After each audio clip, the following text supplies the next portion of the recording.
नमस्कार, आप देख रहे हैं तेज इंडिया लाइव न्यूज और मैं हूं आपके साथ रजत।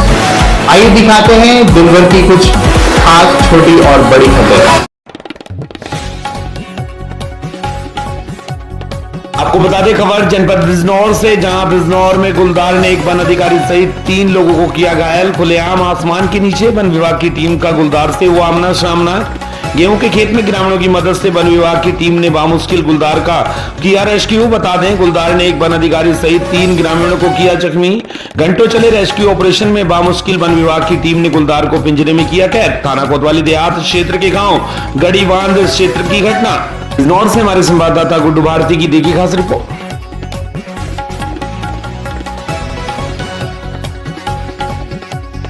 बता दें वहीं बिजनौर में नगीना लोकसभा सीट से गठबंधन प्रत्याशी पूर्व जज मनोज कुमार को नेशनल भीम आर्मी के राष्ट्रीय अध्यक्ष लोकेश कटारिया ने धामपुर आवास पर पहुंचकर अपने सैकड़ों समर्थकों के साथ समर्थन देते हुए बाबा भीमराव अंबेडकर की तस्वीर भेंट की है। बता दें प्राप्त जानकारी के अनुसार नगीना लोकसभा सीट से गठबंधन के संयुक्त प्रत्याशी पूर्व जज मनोज कुमार को उनके आवास पर पहुंचकर नेशनल भीम आर्मी के राष्ट्रीय अध्यक्ष लोकेश कटारिया ने प्रेस कॉन्फ्रेंस कर अपने सैकड़ों साथियों के साथ समर्थन दिया। इस अवसर पर गठबंधन के प्रत्याशी पूर्व जज मनोज कुमार को बाबा भीमराव अंबेडकर की तस्वीर भेंट की।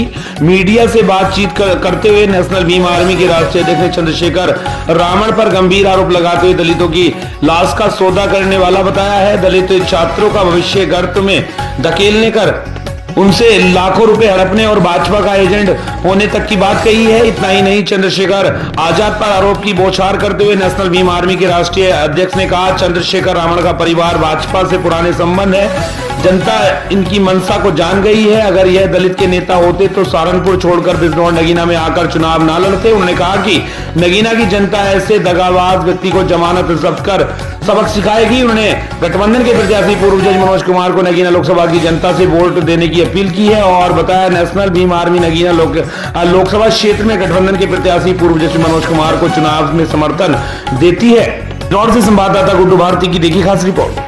देखो, बिना लालच के तो वो नगीना में घूमने हैं। और दूसरी बात बता दूं, वो इंसान वो गिरगिट से भी भयंकर है। गिरगिट तो मिनटों में रंग बदला, वो सेकंडों में बदल लेता है। ये जो रोड शो करे ना, कहीं लेट जाता जब लठ बजाता लड़कों पे, वो कहीं नोटंकी करके लेट जाता। वो तो फंडा था बीजेपी का ही। दूसरी बात, जो अपने बाप का, अपने भाइयों का, अपने समाज का ना, वो मुस्लिम समाज का या सर समाज का कैसे हो जाएगा? जिन मुस्लिम भाइयों को वो युवाओं को लेकर घूम रहा, हमारे एससी समाज के बच्चों पर तो मुकदमे लगवा दिए उसने। अब कसर रह रही मुसलमानों के लड़कों पर। अब लगवाओगे है ना, कितना में ध्यान रखना। आज आप गठबंधन प्रत्याशी के पक्ष में आकर के ये प्रेस कॉन्फ्रेंस कर रहे हैं, इसका फायदा आपको होगा या प्रत्याशी मनोज कुमार जी को? देखो, अगर मनोज कुमार जी को फायदा होता है तो हमारा फायदा है ना। हम अब भी कह रहे हैं, अगर जज साहब यहाँ सांसद बनते हैं, और मैं दावे के साथ कह सकता हूँ मीडिया का, आप लोगों का सबका सपोर्ट रहा, तो आने वाले समय में हमारे मनोज कुमार जी यहाँ के सांसद बनेंगे। और हमें उम्मीद है कि ये इसके बाद जीतने के बाद हमारे खास करके SC ST OBC माइनॉरिटी और मुस्लिम भाइयों की आवाज़ उठाने का काम करेंगे।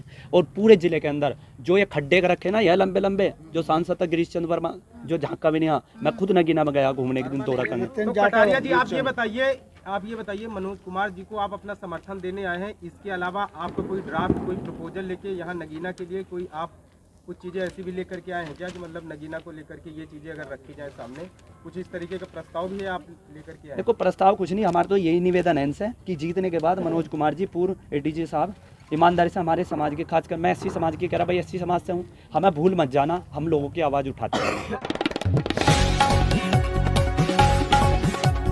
बता दें जनपद बिजनौर के अफजलगढ़ से इस वक्त की खबर है, जहां आगामी लोकसभा चुनाव के मद्देनजर उत्तर प्रदेश के मुख्यमंत्री के बिजनौर जिले में आगमन के चलते शासन प्रशासन हुआ अलर्ट। वहीं मतदान बूथों के निरीक्षण के साथ किए जा रहे हैं फ्लैग मार्च। बता दें आपको आगामी 19 अप्रैल को लोकसभा चुनाव के पहले चरण में बिजनौर मतदान होना है, जिसके चलते सभी पार्टियों के नेताओं व प्रचारकों का आवागमन जिले में लगातार होना लगा है। आपको बता दें चुनाव के मद्देनजर शासन प्रशासन पूरी तरह अलर्ट है, जिसके चलते जिलाधिकारी अंकित अग्रवाल व SP नीरज कुमार यादव ने पूर्वी धर्म सिंह मार्शल व राजस्व टीम के साथ गांव आलमपुर गाबड़ी में क्षेत्रीय विधायक कुमार सुशांत सिंह के आवास में यूपी के मुख्यमंत्री द्वारा होने वाली जनसभा स्थल का निरीक्षण किया है। वहीं अफजलगढ़ नगर में ब्लॉक क्षेत्र के संवेदनशील व अति संवेदनशील बूथों का निरीक्षण कर जिलाधिकारी अंकित अग्रवाल ने लोगों से शांतिपूर्वक मतदान की अपील की है। इस दौरान नगर अफजलगढ़ में बनाए गए कन्या इंटर कॉलेज बूथ सहित गांव नवाबपुरा के अति संवेदनशील बूथों का निरीक्षण किया गया। इस दौरान पुलिस अधीक्षक नीरज कुमार यादव ने पुलिस व अर्धसैनिक बल के साथ फ्लैग मार्च भी किया। मौके पर पुलिस क्षेत्राधिकारी अर्चना सिंह, थानाध्यक्ष पुष्कर सिंह मेहरा, एसआई सुमित्रा जी, काजल तेवतिया व अन्य पुलिस बल मौजूद रहा। अफजलगढ़ से हमारे संवाददाता विनय भार्गव की देखिए खास रिपोर्ट। और वल्नरेबल बूथ है वो हम लोग देखने के लिए यहाँ पे आए हैं। मतदान आप लोग सब लोग जानते हैं कि 19 तारीख को हमारे ज़िले में होना है, तो उसी की तैयारी के दृष्टिगत आज हम लोग यहाँ पे उपस्थित हुए हैं और जो यहाँ पे वल्नरेबल लोग हैं उनसे हम लोग वार्ता कर रहे हैं और सभी मतदाताओं को आपके चैनल के माध्यम से हम लोग अपील करना चाहेंगे कि आप लोग अधिक से अधिक उस दिन बाहर निकलिए और अपने मताधिकार का प्रयोग करिए।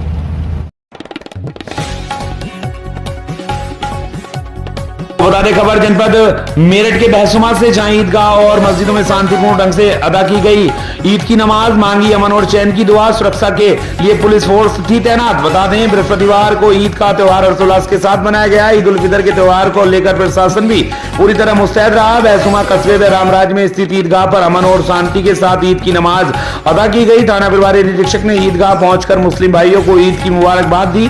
सैकड़ों की संख्या में मुस्लिम समुदाय के लोगों ने ईदगाह पर पहुंचकर नमाज अदा कर देश में अमन शांति की दुआ मांगी, जिसके बाद एक दूसरे से गले मिलकर मुबारकबाद दी।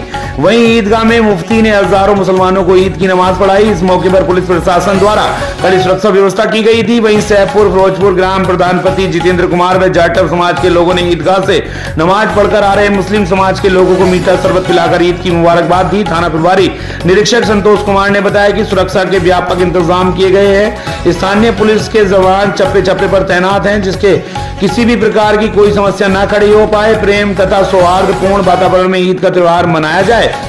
बहसुमा से संवाददाता प्रवीण उपाध्याय की देखी खास रिपोर्ट।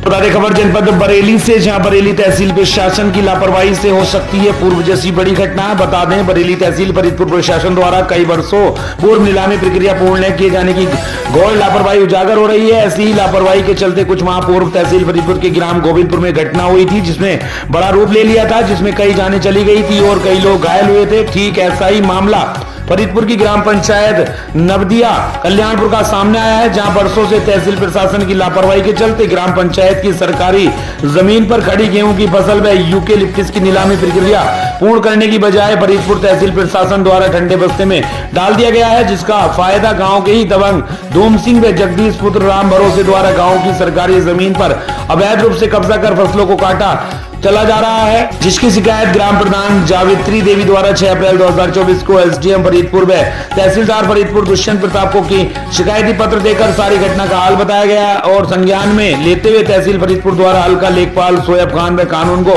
नरेंद्र कुमार को तत्काल स्थलीय निरीक्षण को भेजा, जहाँ लेखपाल सोएब खान व कानून को की मौजूदगी में दबंगों द्वारा काटी गई फसल स्थलीय निरीक्षण के दौरान पाई गई थी, जिस पर तहसील प्रशासन की लापरवाही के चलते दबंगों पर न ही कोई कार्रवाई की गई और न ही कटी हुई फसल को राजस्व में जमा कराया गया, जिसके चलते ग्राम पंचायत नादिया कल्याणपुर में कभी भी पूर्व में हुई गोविंदपुर जैसी घटना घटित होने का अंदेशा बना हुआ है। तहसील प्रशासन द्वारा अक्टूबर 2021 को नीलामी प्रक्रिया पूर्ण होने व फसल की निगरानी सुपुर्दगी ग्राम प्रधान को सौंप दी गई, जो कि तहसील प्रशासन की लापरवाही के चलते 10 अप्रैल 2024 तक नीलामी प्रक्रिया पूर्ण न हो सकी। वहीं ग्राम प्रधान जावित्री देवी द्वारा एसडीएम फरीदपुर निधि डोडवाल व तहसीलदार फरीदपुर दुष्यंत प्रताप से नीलामी प्रक्रिया पूर्ण कराए जाने को लगातार ग्राम प्रधान द्वारा पत्र देकर अवगत कराया जाता रहा है, लेकिन तहसील प्रशासन की घोर लापरवाही के चलते अभी तक नीलामी प्रक्रिया का पूर्ण न होना और दबंगों पर कार्रवाई न होना कभी भी बड़ी और अनहोनी घटना का कारण बन सकती है। फरीदपुर तहसील प्रशासन की लापरवाही इस मामले में सामने आ रही है। बरेली के फरीदपुर से हमारे संवाददाता प्रमोद शर्मा की देखी खास रिपोर्ट। सरकारी ग्राम समाज जमीन का मामला है। क्या मामला, थोड़ी बात बताइए जरा। सरकारी ग्राम समाज की जमीन थी, उस पे गांव का ही एक धूम सिंह है, उसने कब्जा कर रखा था। कब्जा करने के बाद उस जमीन के पैमाइश की गई, उस पर जो फसल खड़ी थी वो भी उसने काट ली, मुकदमा करा दिया गया लेखपाल द्वारा। उसके बाद उस जमीन पे बेदखल करके जुर्माना भी लगा दिया जा चुका है तहसील प्रशासन द्वारा। उसके बावजूद भी आज तक उसने वो जमीन नहीं छोड़ी है, उस पर लगातार फसलें करता आ रहा है। इसकी शिकायत आपने यहाँ अधिकारियों को करी है? अधिकारियों को करी है, क्या तहसील हुआ? प्रशासन को कर दिया, अब इस पर कोई कार्रवाई नहीं हुई। कोई कार्रवाई नहीं हो कोई रही। कार्रवाई नहीं हुई। कौन सा थाना लगता है ये? थाना फरीदपुर। क्या नाम आपका? मेरा नाम शेर सिंह। तो ये क्या आपराधिक किस्म का आदमी है, क्या है मतलब? अपराधी किस्म का आदमी, छोटे बड़े पे 6-7 मुकदमे हैं उस पर। अच्छा, आपको अपने जानमान का खतरा होगा? बिल्कुल खतरा है उससे, और उसकी भी तहरीर में आज यहाँ बरेली आके कहाँ पेश हुए आप? डीएम साहब से। क्या आश्वासन मिला डीएम साहब से? ये आश्वासन मिला कि कल डीएम साहब से मुलाकात करें आप।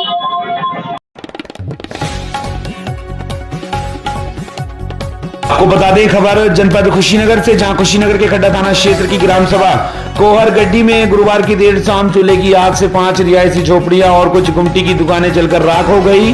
ग्रामीणों में फायर ब्रिगेड के प्रयास से आग पर काबू पाया गया। मौके पर खड्डा पुलिस भी आग बुझाने में जुटी हुई थी। बताते चले कि कोहर गड्डी गांव में खाना बनाते समय लगी आग से जयप्रकाश वर्मा, जवाहिर मदेशिया, ओम प्रकाश वर्मा, जन्नत राजभर नरसिंह का रिहायशी घर और घर में रखा सारा सामान जलकर राख हो गया। वहीं चौराहे पर गुमटी की दुकानें और सामान भी जल गया। एक घर में सिलेंडर होने के चलते अफरा तफरी मच गई। ग्रामीणों व फायर ब्रिगेड के जवानों की मदद से आग पर काबू पाया जा सका। मौके पर खड्डा पुलिस भी ग्रामीणों संग आग को पूरी तरह बुझाने के प्रयास में जुटी हुई थी। कुशीनगर के खड्डा से हमारे संवाददाता सद्दाम हुसैन निजामी की देखी खास रिपोर्ट।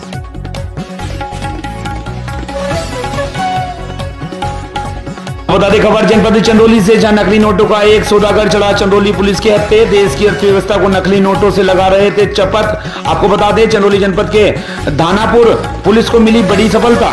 आपको बता दें चंदौली जनपद के दानापुर पुलिस ने एक सातिर अभियुक्त को 3,75,000 रुपए के जाली करेंसी नोट के साथ गिरफ्तार किया है। पकड़ा गया सातिर लंबे समय से नकली नोटों को बाजारों में खपाने का काम करता था। जनपद चंदौली पुलिस ने नकली करेंसी के नेटवर्क को ध्वस्त किया है। चंदौली पुलिस अधीक्षक डॉक्टर अनिल कुमार के निर्देश के क्रम में अपर पुलिस अधीक्षक विनय कुमार सिंह के कुशल पर्यवेक्षण में क्षेत्राधिकारी सकल डीआर रघुराज के मार्गदर्शन में आगामी लोकसभा चुनाव को लेकर चलाए जा रहे महत्वपूर्ण चेकिंग के दौरान थाना प्रभारी दानापुर प्रशांत सिंह को मुखबिर से सूचना मिली कि जाली नोट छापने व उसे बाजार में चलाने का काम किया जाता है। आज नगवा पुलिस चौकी चौकपुर पीपा पुल के पास जाली नोट में जाली नोट छापने वाली मशीन के साथ एक व्यक्ति मौजूद है तथा किसी का इंतजार कर रहा है। अगर जल्दी किया जाए तो पकड़ा जा सकता है। मुखबिर सूचना पर विश्वास करते हुए थाना प्रभारी दानापुर द्वारा मुखबिर खास की निशानदेही पर चौकचकपुर पुल के पास पहुंचकर एक व्यक्ति को जो हाथ में झोला लिए गत्ते के डब्बे पर बैठा था उसे घेर कर गिरफ्तार कर लिया गया है। गिरफ्तार अभियुक्त के पास से नकली नोट